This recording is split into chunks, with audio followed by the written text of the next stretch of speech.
Assalomu alaykum aziz kuzatuvchilarim, kanalimga xush kelibsizlar. Bugun sizlar bilan juda ham ajoyib, osongina, eng muhimi kam xarj bo'lgan ajoyib yegulik tayyorlashni o'rgataman. Bismillahirrohmanirrohim deb ishimizni boshlaymiz. Birinchi bo'lib 350 ml qatig'imizni mikrovolnovkaga yoki gazda ozgina ilitib olishimiz kerak. Qatiq iliq holatda bo'lishi kerak. Keyin kattaroq idishimizga iltib olgan qatig'imizni qo'shib olamiz. 2 osh qoshiqda shakar qo'shasizlar. Bitta choy qoshiqda tuz qo'shamiz. Bitta pochka razlikitr qo'shamiz. 10 gram razlikitr qo'shyapman. 80 ml o'simlik yog'i solamiz. Bitta dona tuxum chaqib sovuramiz. Hamma suv massamizni yaxshilab aralashtirib olishimiz kerak. Lopat yordamida bir xil massa bo'lib olishi kerak. Tayyor bo'lgan massamizga 4 stakan un solishimiz kerak. Faqat unni hammasini solmaymiz, ozginasini olib qo'yamiz chetga. Qolganini soltirib, lopata bilan aralashtirib, xamir qorib olishimiz kerak.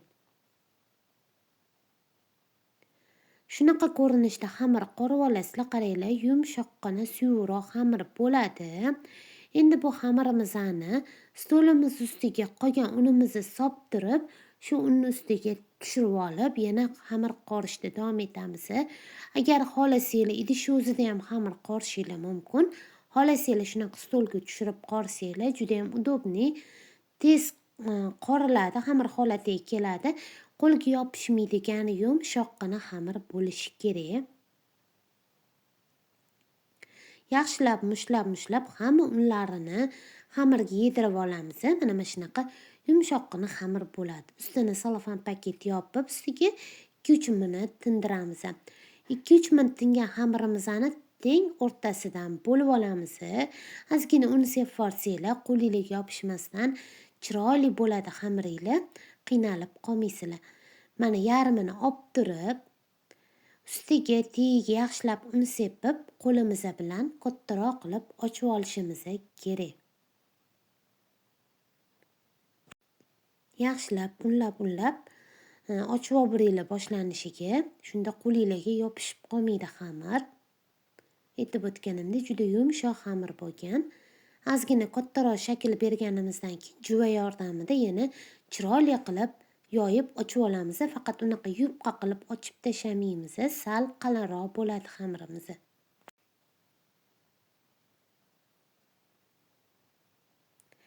Mana xamirimiz ham tayyor bo'ldi. Ko'rib turganinglardek unaqa yupqa qilmadim. Shunaqa videoda ko'rsatilgandek qilib, sal qalinroq qilib ochib tayyorlab olasizlar. Xohlasanglar qolipinglar bo'lsa qoliplarda, agar qolipinglar bo'lmasa, mana shunaqa stakanlarda dumaloq shakl berib kesib chiqishimiz kerak. Men kichkinaroq stakandan foydalanyapman. Sizlar xohlasanglar kattaroq qilib, kattaroq stakanlardan foydalansanglar bo'ladi. Kichkinaroq qilsanglar yana ham ko'rinish chiroyli chiqadi. Shuning uchun men maydaroq qilib kesib olyapman. Tayyor bo'lgan xamirimizni patnisimizga sochuv solib, sochuvni ustidan terib chiqamiz. Xamirlarni 15 minut yana dam oltirishimiz kerak. Ustini sochuv yopib qo'ysanglar, 15 minut yana xamirlar tinib turadi. Yonidan chiqqanlarini yana mushlab qo'yib, tindirib qo'yamiz. Yarimta qolgan xamirimizni ham birinchi xamirimizni qanaqa ochib olgan bo'lsak, xuddi shunaqa unlab turib ochib, stakan yordamida shunaqa dumaloq shaklda kesib chiqamiz. Hamma xamirlarni oldin kesib tayyorlab olinglar, keyin qovurishni boshlaymiz. Tovamizga yetarli miqdorda yog' solib olamiz. Ko'rib turganinglardek qilib yog' solib, tovani ozgina qizdirib olishimiz kerak yog'ini. Keyin xamirlarni solib chiqib, chiroyli qilib qovurib olishimiz kerak. Oldi orqasini qizartirib, chiroyli qilib qovurib olinglar. O'zi sekinlik bilan ko'tariladi. Oloviga e'tiborli bo'lamiz. Balanam bo'lib ketish kerak emas, olovi pasand bo'lish kerak emas. O'rta olovda pishirishimiz kerak. Shunda qizarib ham ketmasdan ichlari bilan juda ham yaxshi pishib chiqadi. Mana qaranglar, juda ham chiroyli bo'lib pishib chiqqan. O'girib bu yoq taraflarini ham chiroyli qilib qizartirib olasizlar. Juda ham tez tayyor bo'ladi. Vaqtinglarni unaqa ko'p olmaydi. Yarim soat ichida menda уже tayyor bo'ldi. Albatta tayyorlab ko'ringlar. Farzandlaringizga juda ham yoqadi.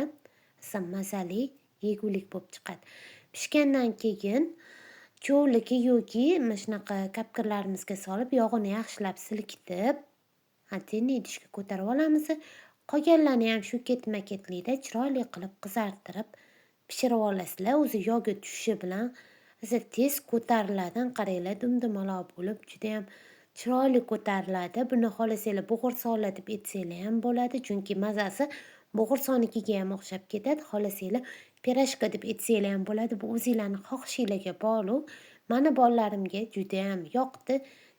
Nafaqat bolalarga, uydagi katta insonlarga ham juda ham manzur bo'ldi.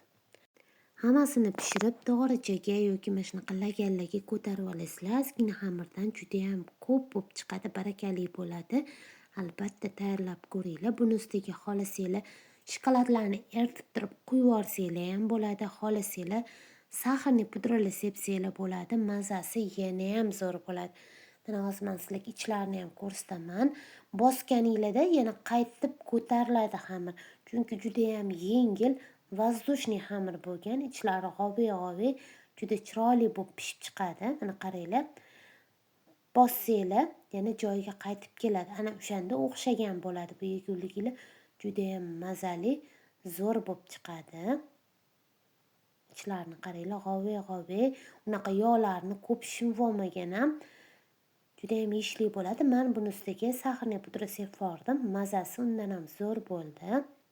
Farzandlaringlarni maktabiga ham tayyorlab bersanglar, olib ketishga ham juda ham qulay, udobniy yegulik bo'ladi. Albatta qilib ko'rishinglarni yana bir bor hammanglarga tavsiya qilib qolaman. Kanalimga yangi bo'lsanglar obuna bo'lib qo'yinglar. Videolarimga bittadan like bosib qo'ysanglar hammanglardan minnatdor bo'lardim. Sog' salomat bo'linglar, yaqinlaringiz uchun o'zinglarni asranglar.